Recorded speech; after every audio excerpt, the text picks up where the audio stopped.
Welcome to another edition of the Purple Head Chef. Join me as we make cooking fun and exciting. First, let's prepare our utensils.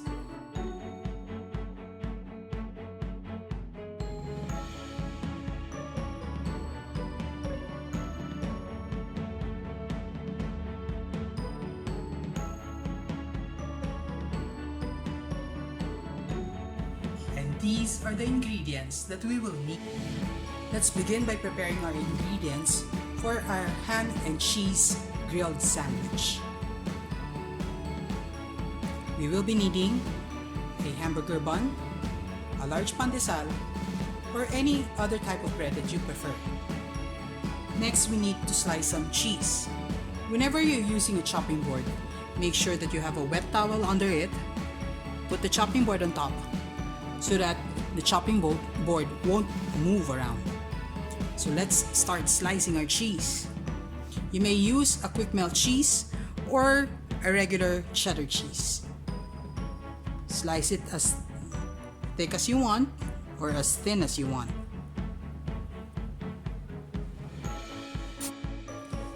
If you only have one kind of chopping board at home, before cutting the next ingredient, flip it so you can cut on this side. Next, let's get our ham.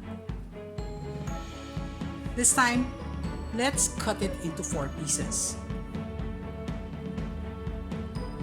So notice that I have ham pieces, one on top of the other, so that it is faster for us in cutting our ham. Set this aside on a plate for proper mise en place.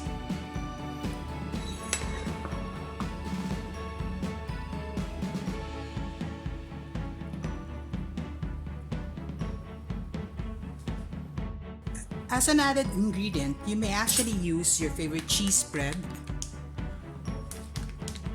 Squeeze some on top of your bread. Spread it.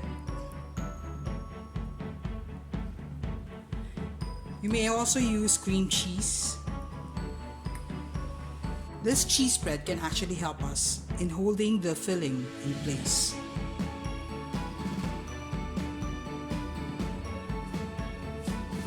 Next, let's put our cheese slices.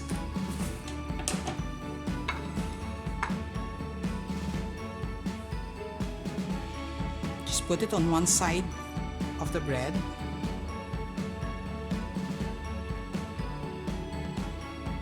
And on top of that,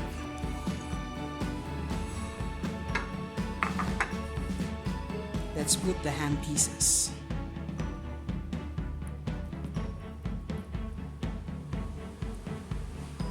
Then, let's bring our sandwich to the stove. On your hot non-stick pan, let us melt some butter.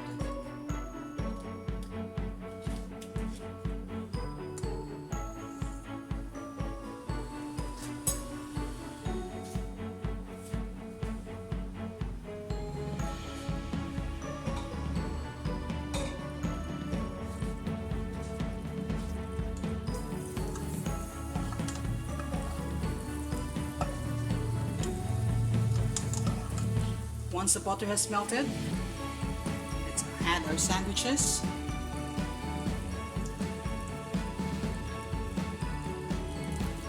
And with a turner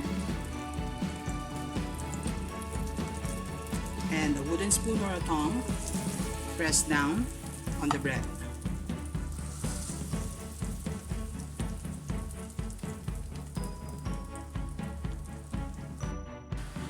After around 2 minutes or 3 minutes, depending on the kind of fire that you have, you may flip it and then press down on the bread once again, making use of the turner and a pair of tongs or wooden spoon.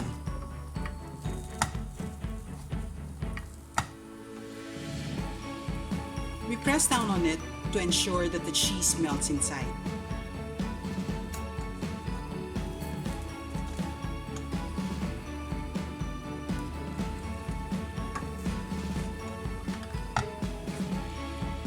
Another way of making sure that the cheese melts inside is by covering it.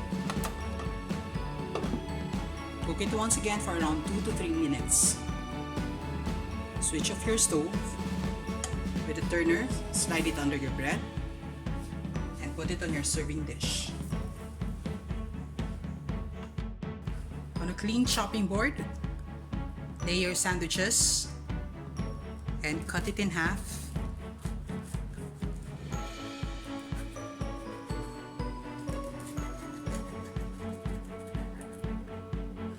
Then put it on your serving dish.